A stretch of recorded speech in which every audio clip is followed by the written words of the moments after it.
स्वर में स्वर अपनाए मिलाया, मिली बांसुरी के स्वर में स्वर अपनाए मिलाया, मिलाया।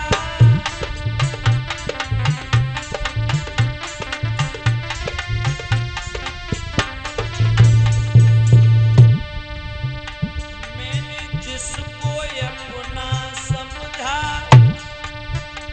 उससे ही धोखा पाया।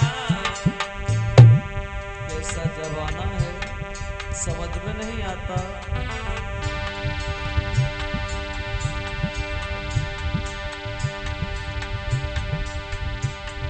जिस दिल को दिल से मिलाया उससे नहीं धोखा पाया, पाया।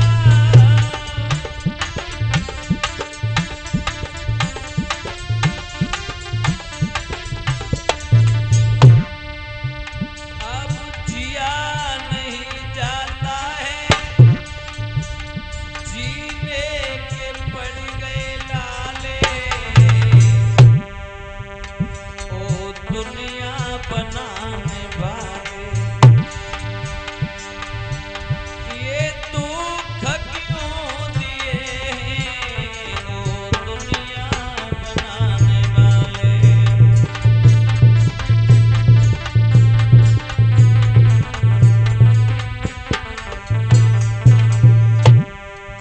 प्रभु समझ में नहीं आता, ऐसा दुख काहे को दिया हमें?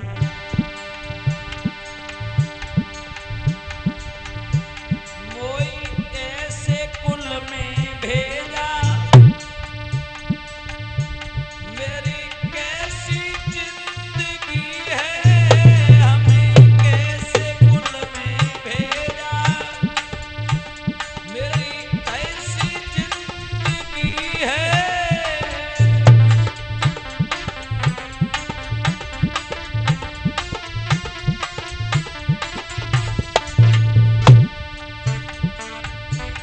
ये दुनिया वाले प्रतिदिन करते अब बंदगी।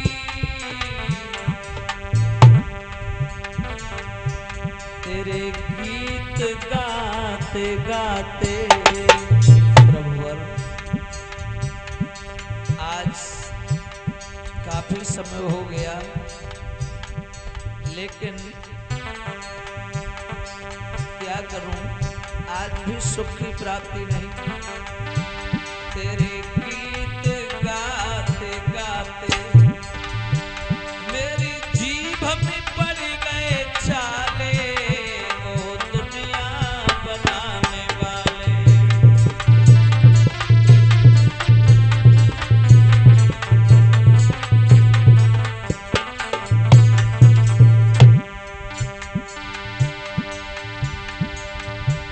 ओ दुनिया बनाने वाले,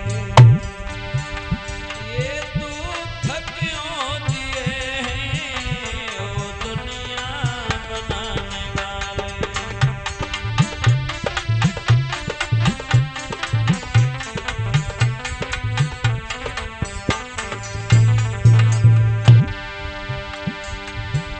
ममता है मोह में फंस कर, नहीं भजन अरे कर पाया, नहीं भजन है अब कर पाया।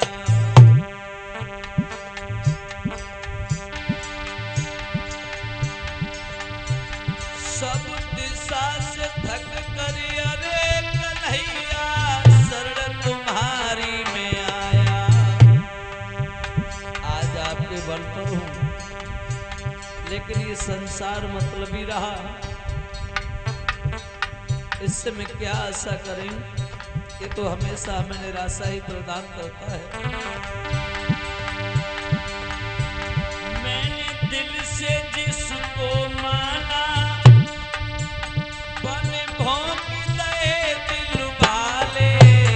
ओ दुनिया बनाने वाले, ये दुख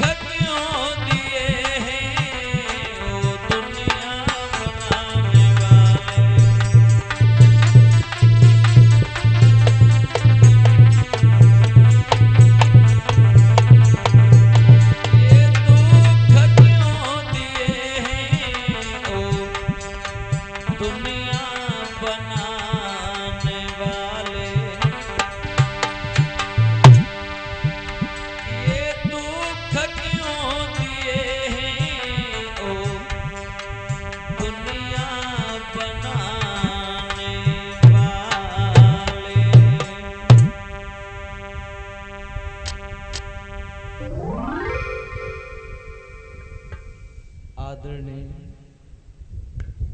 परम आदरणीय, प्रातः स्मरणीय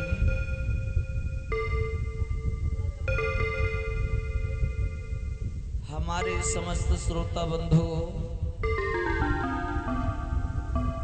आदर के योग बुजुर्ग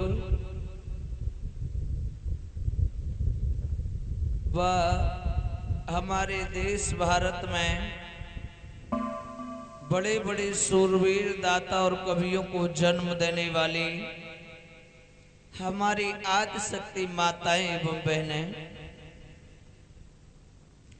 आज भगवान की पावनमयी कथा को चलते हुए आपके नगर इस विकास लोक कॉलोनी की इस पवित्र भूमि पर, इस पवित्र जगह पर जहां पर भगवान का पावनमयी दरबार लगा है, ऐसी स्वर्गमयी भूमि पर भगवान की कथा को चलते चलते आज ये नमा और अंतिम दिवस आ पहुंचा है। आज ही कथा विराम अवस्था की ओर जा रही है। कल आप लोगों ने इसी व्यास मंच के माध्यम से भगवान की पावनमयी कथा को श्रवण किया था कि भगवान कन्हैया ने वृंदावन से जाकर के मथुरा में पहुंच करके अपने मामा कंस का वध किस प्रकार से किया, ये पावनमयी कथा कल आप लोगों ने इसी व्यास मंच के माध्यम से श्रवण की थी। यहां तक की कथा को श्रवण किया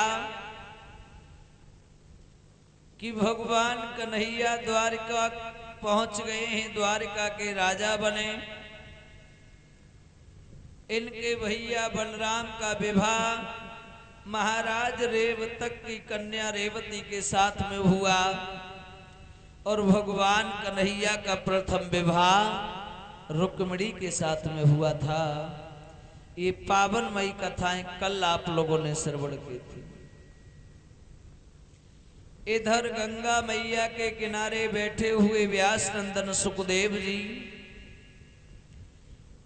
अभिमन्यु लाल परीक्षित को परमात्मा की पावनमयी कथा श्रवण करा रहे हैं और ये बता रहे हैं कि हे राजन परीक्षित, आपके जीवन में ऐसा शुभ समय अब मुश्किल से ही आएगा, क्योंकि परमात्मा जो समय देते हैं व्यतीत करने के लिए वो कुछ अलग ही दृश्य हुआ करता है। और आज आप कथा का अंतिम चरण श्रवण करने के लिए जा रहे हैं। इधर सुखदेव भगवान ने एक बात कही कि हे राजन परीक्षित, अब हमें ये बताओ कि आज कथा को सुनते सुनते आज ये नमा दिवस आ पहुंचा है, लेकिन हम आपसे ये पूछना चाह रहे हैं कि अब भी तुम्हारे हृदय के अंदर जो भय था, जिस भय के वजह से आप हमारी शरण में आए भगवान की पावनमयी कथा को सुनने के लिए, क्या वो भय, क्या वो डर आज भी तुम्हारे शरीर के अंदर है?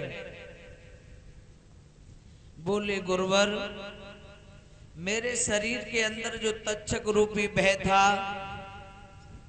जो डर था, वो भय, वो डर मेरे शरीर से अब बिल्कुल दूर होता चला जा रहा है। अब मुझे मरने का कोई डर नहीं है, क्योंकि तुमने हमें ये बता ही दिया कि संसार में जो इंसान जन्म लेकर के आया है उसे एक ना एक दिन इस संसार से मर करके परमात्मा के धाम पहुंचना ही है। क्योंकि कहा भी है, आया है सो जाएगा राजा रंग फकीर, कोई सिंहासन चढ़ चले कोई बंद हो जाए जंजीर। ये सब अपने कर्मों का फल है प्राणी जैसा कर्म करता है वैसा परमात्मा उसे फल देते हैं और वो पिता परमेश्वर के प्यारे हो जाते हैं। वैसे भी कहा है कि इस मृत्यु लोक में परमात्मा की बड़ी कृपा है, ऐसा सृष्टि का नियम है। उस पार ब्रह्म परमेश्वर ने जब ये दुनिया बनाई तो इस इंसान को 5 भौतिक शरीर दिया और संसार में विचरण करने के लिए भेजा। लेकिन आज का इंसान परमात्मा को बिल्कुल भूलता जा रहा है। आजकल हम लोग देख रहे हैं कि वो प्यार नहीं, वो भक्ति नहीं, परमात्मा के प्रति वो श्रद्धा भाव नहीं। कहा भी है कि तभी इंसान आजकल इस संसार में सुखी नजर नहीं आ रहा, क्योंकि कहा है कि परम पिता से प्यार नहीं और शुद्ध रहे व्यवहार नहीं, इसीलिए तो आज देख लो सुखी कोई